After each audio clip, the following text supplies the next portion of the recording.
Hello dear students, welcome back to Ranker J advance channel. This is Gaurav from IIT Kanpur.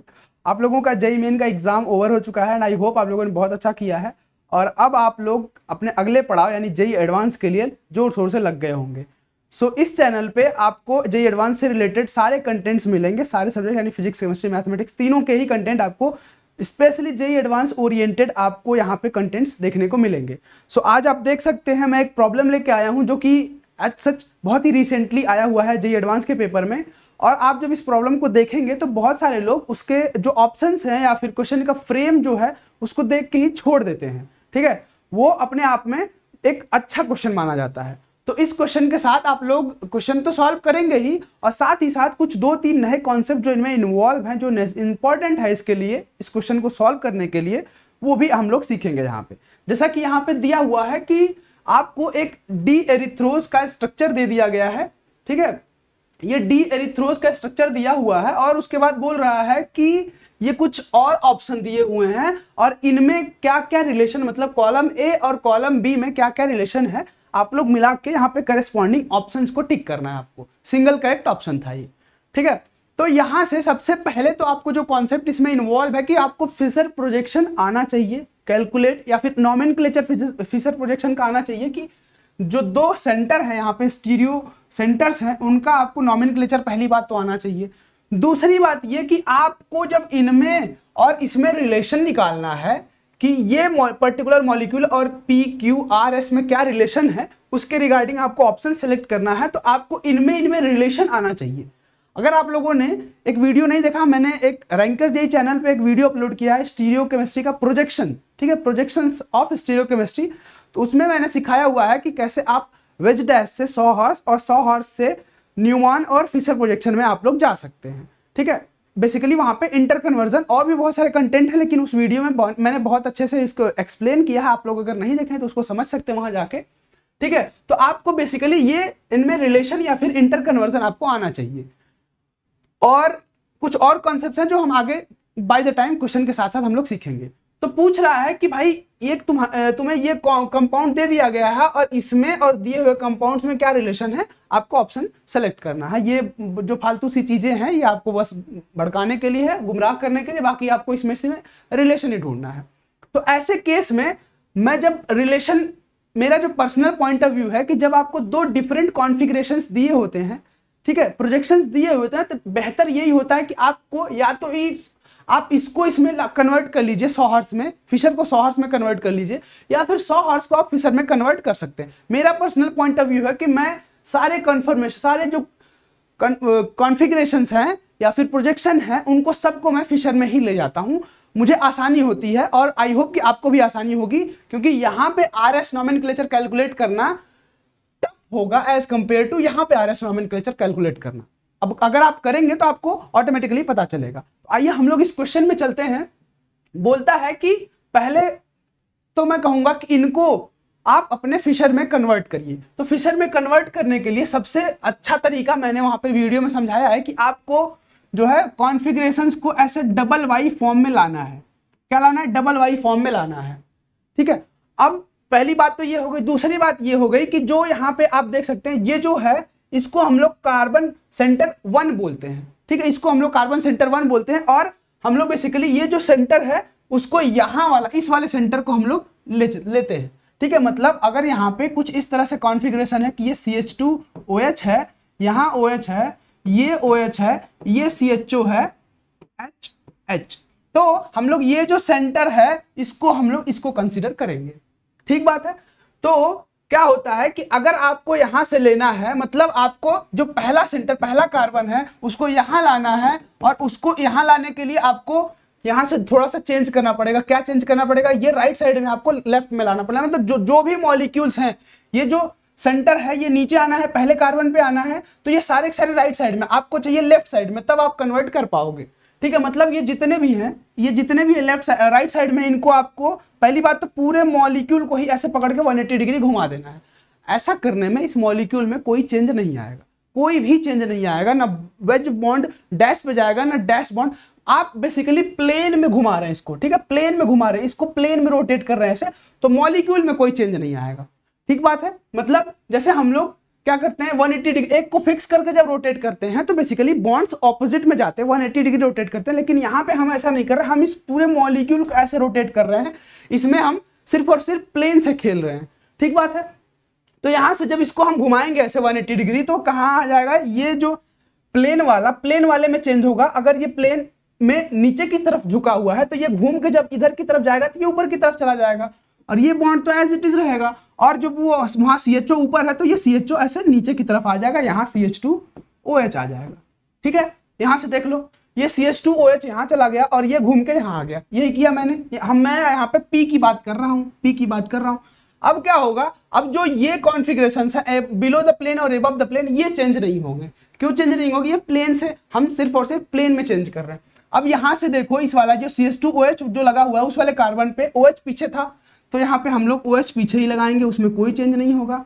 ठीक है, और H को as it is जहां था वो H उसी तरह से छोड़ देंगे, और सेम चीज वहीं यहाँ भी करेंगे हम लोग। जो एबव द प्लेन है उसको एबव द प्लेन लिखेंगे। क्या है एबव द प्लेन, OH है, और ये बिलो द प्लेन है तो इसको हम लोग बिलो द प्लेन लिखेंगे। अब क्या हुआ, ऐसा करने से हमारे पास हमको बेनिफिट ये हुआ कि हमारे पास जो फर्स्ट नंबर कार्बन पे चाहिए, यहाँ पे जो चाहिए वो आ गया अपने पोजीशन पे। अब सिर्फ हमें चाहिए क्या, ये फॉर्म चाहिए कि यहां से हमें यहां ले जाना है।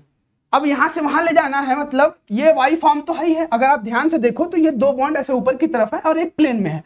वाई फॉर्म तो ये वाला है, ये वाला कार्बन वाई फॉर्म है, ये नहीं है, ये उल्टा वाई है। तो इसमें क्या करता था, इसमें क्या करना होता था कि इसको आपको फिक्स रखना होता और इस वाले कार्बन को ऐसे रोटेट करना होता। ये सिंगल बॉन्ड है, सिंगल बॉन्ड के अराउंड रोटेट करेंगे तो मॉलिक्यूल की केमिकल प्रॉपर्टी या फिर मॉलिक्यूल चेंज नहीं होगा, क्योंकि वो एक दूसरे के कन्फर्मेशन होंगे। ठीक है, तो कन्फर्मेशंस होंगे। आप इसको घुमा दीजिए 180 डिग्री, इस वाले कार्बन को जब आप घुमाएंगे तो बेसिकली क्या हो जाएगा, ये तो है ही है व्हाइट फॉर्म, ये वाई फॉर्म है। आप यहां से ऐसे कर सकते हैं, ये आप चेंज नहीं करेंगे कुछ, OH यहाँ पे रहेगा और यहाँ पे आपका H रहेगा, यहाँ ये CHO ग्रुप है, और यहाँ से फिर जब घुमाएंगे 180 डिग्री, अब यहाँ पे जो बिलो द प्लेन है वो अबव द प्लेन आएगा। क्यों, क्योंकि एक कार्बन एक जो है पोजीशन फिक्स रख रहे हैं, हम दूसरे वाले को रोटेट कर रहे हैं, 180 डिग्री रोटेट कर रहे हैं। मतलब ये जो ऊपर की तरफ है ये घूम फिर के ऐसे नीचे की तरफ आएगा, लेकिन प्लेन में ही रहेगा क्योंकि ये प्लेन में है।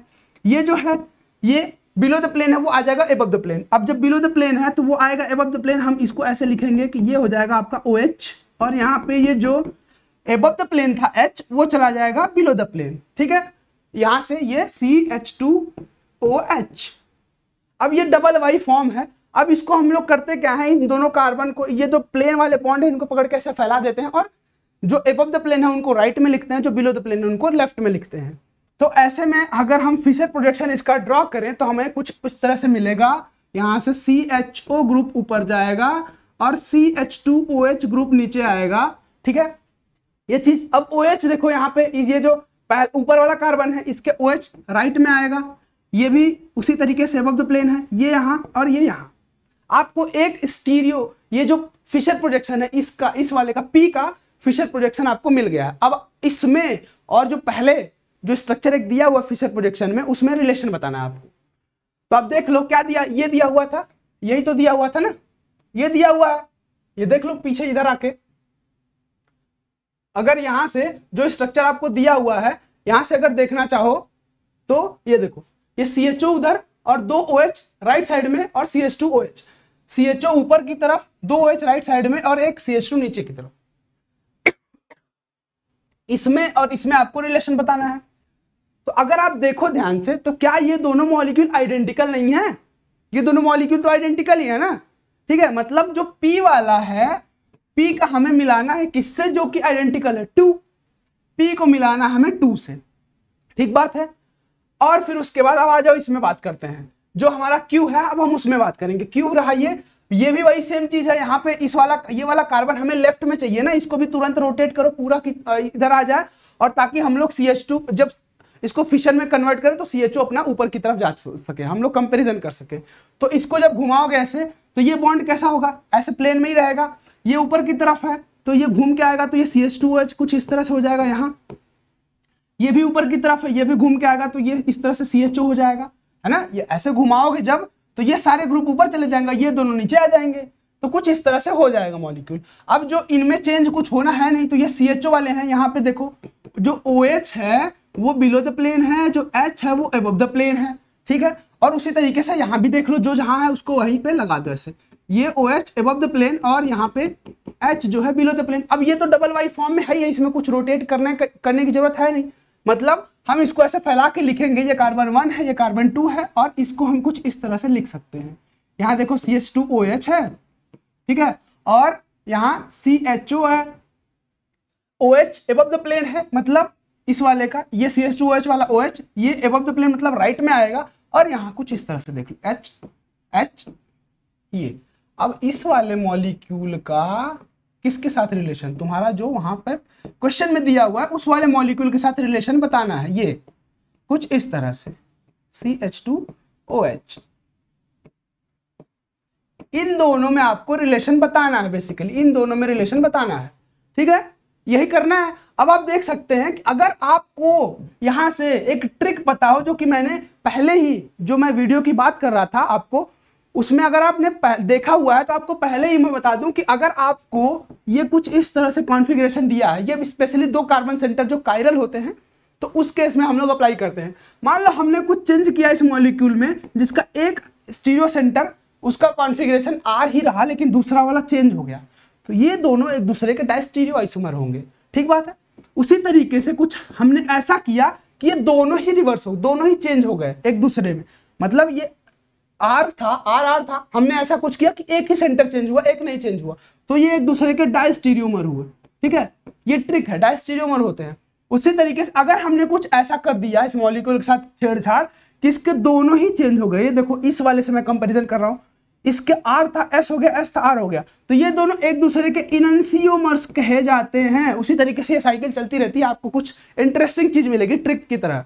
अब यहां भी कैलकुलेट कर लो ना, तो लेट्स से अगर मैं आपको एग्जैक्टली नहीं बता रहा हूं, मैं कैलकुलेट नहीं कर रहा हूं, आप कर सकते हैं या फिर कर ही लो। 1 इसको हम लोग ऑक्सीजन है तो इसको 1 देंगे, इसको 2 देंगे, इसको 3 देंगे, इसको 4 देंगे। अब नॉमेनक्लेचर कर लो यहां से 1 2 3 क्लॉकवाइज, लेकिन 4 चौथा ग्रुप जो है प्लेन में है तो R होना चाहिए था, लेकिन ये हो गया S।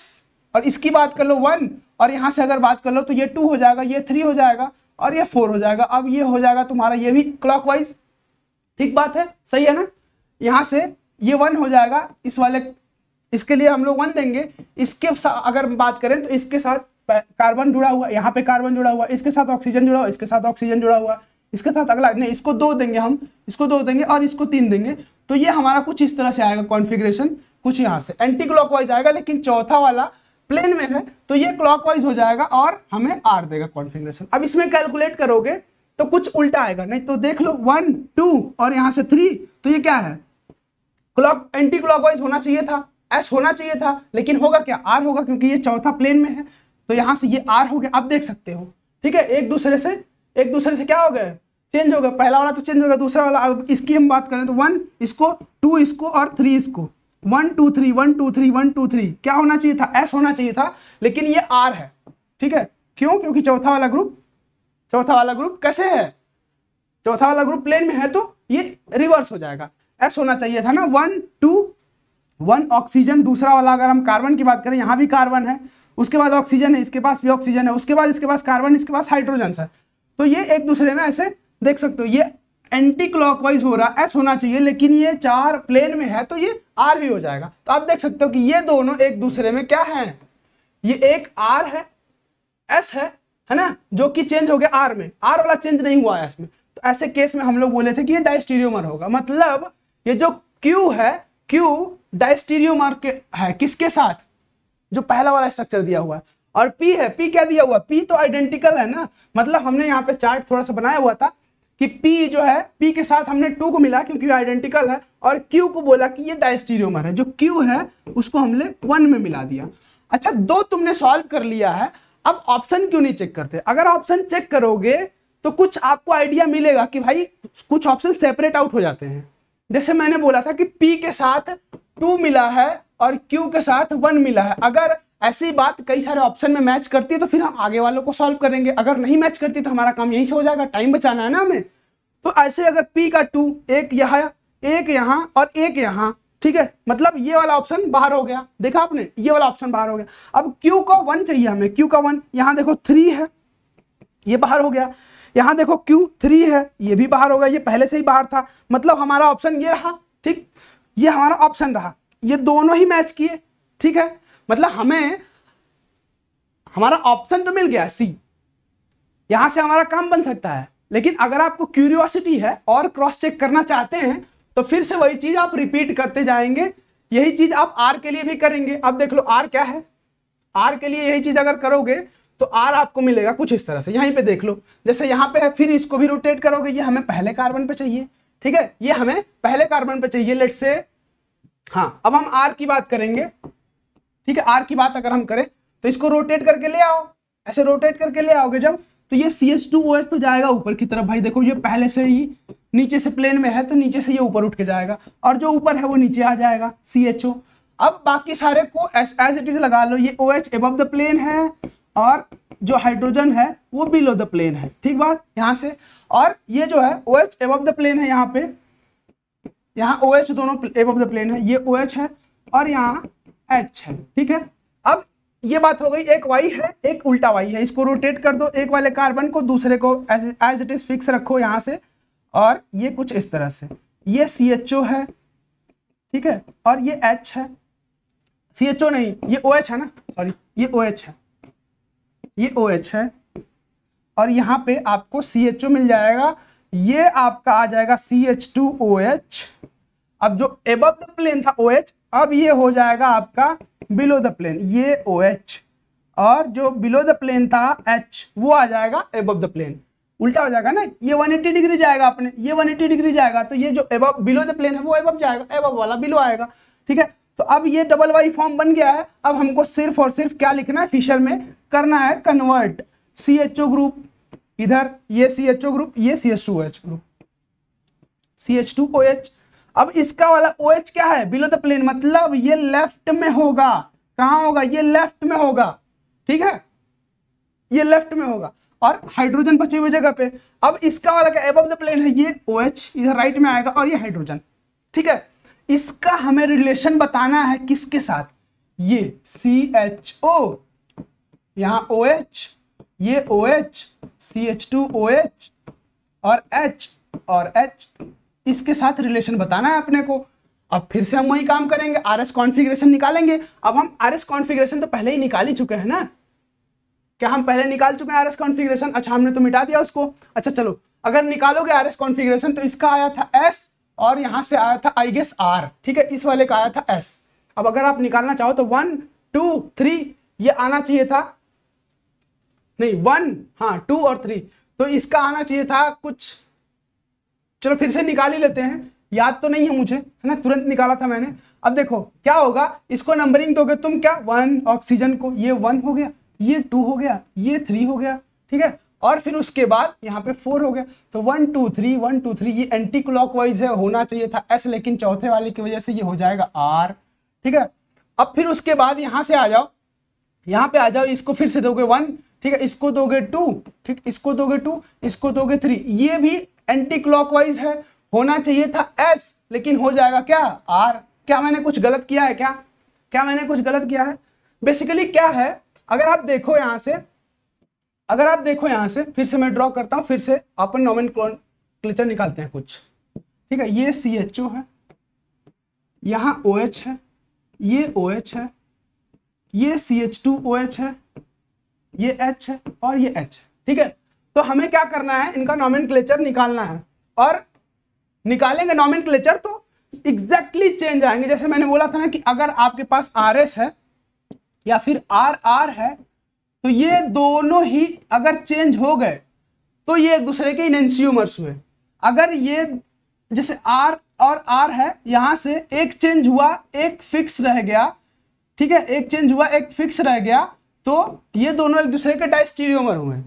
अगर यही दोनों ही एक दूसरे में चेंज हो गए, मतलब RS है तो ये SR हो गया, या फिर यहां से RS हो गया, दोनों ही चेंज हो गए तो ये दोनों एक दूसरे के इनेंशियोमर्स होंगे। अब यहां से आप कैलकुलेट करोगे तो मुझे लगता है कि ये दोनों ही इनेंशियोमर्स, मतलब दोनों ही, जो यहाँ पे सेंटर होगा उसका जस्ट ऑपोजिट यहाँ पे होगा। अगर ये R होगा, आप निकाल के देख लो, आपको इतना तो आ गया है कि आप नोमेनक्लेचर कैसे निकालेंगे, ठीक है। तो यहाँ से निकाल के देखोगे आप, तो दोनों ही सेंटर के जो स्टीरियोकेमिस्ट्री होगी, नॉट स्टीरियोकेमिस्ट्री, जो RS नोमेनक्लेचर होगा वो एग्जैक्टली ऑपोजिट होगा। मतलब अगर R होगा यहाँ पे तो ये वाला S होगा, अगर S होगा तो ये वाला R होगा, उसी तरीके से इस वाले कार्बन का भी। ठीक है, तो आप देखोगे कि ये वाला जो है, हम जो इसकी बात कर रहे हैं R की, ठीक है, R की बात कर रहे हैं, वो क्या होगा, वो हमें मिलेगा कि ये आपका R, ठीक है, एक डायस्टीरियोमर है। ठीक है, ये एक डायस्टीरियोमर है, इसका, इस वाले का डायस्टीरियोमर है। यहां से इसको मिला, हमने इसको लाया था कि आइडेंटिकल है, और ये वाला क्या है, ये वाला भी डायस्टीरियोमर है। ठीक है, ये वाला, ये हम पहले ही निकाल चुके हैं। अब इसके लिए भी उसी तरीके से आप कैलकुलेट करोगे तो आप देखोगे कि मतलब हमारा काम तो यहीं तक हो गया है। ठीक है, आप, ये दोनों आपके लिए टास्क है कि आप इसको करो और आपको, हमको बताओ कि क्या ये दोनों मैच किए कि नहीं किए। ठीक है, क्या ये दोनों मैच किए कि नहीं किए। जैसे कि हमने दो ही ऑप्शन देखने के बाद अपना कंक्लूजन निकाल दिया, तो आप अगर कॉन्फिडेंस चाहिए या फिर अपना और भी चेक करना चाहते हैं तो आप वो दोनों भी सॉल्व कर सकते हैं। बेसिकली आपका काम यहाँ से हो जाएगा, टाइम ही बचाना है ना एग्जाम में। बाकी आप प्रैक्टिस के लिए कर सकते हैं, लेकिन एग्जाम में इस तरह से उलझना नहीं है ऑप्शन से। अगर आपको सेपरेट आउट होकर, फिल्टर होकर एक ऑप्शन मिल रहा है तो आप तुरंत सेलेक्ट करके आगे बढ़ेंगे। ठीक है, तो आई होप आपने कुछ नया सीखा यहाँ पे, और अगर नया सीखा आपने तो जरूर इस वीडियो पे, इस चैनल पे बने रहिए। बाकी हम लोग मिलते हैं अगले वीडियोस में कुछ अच्छे, कुछ इंटरेस्टिंग कॉन्सेप्ट के साथ, और तब तक के लिए happy learning and all the very best.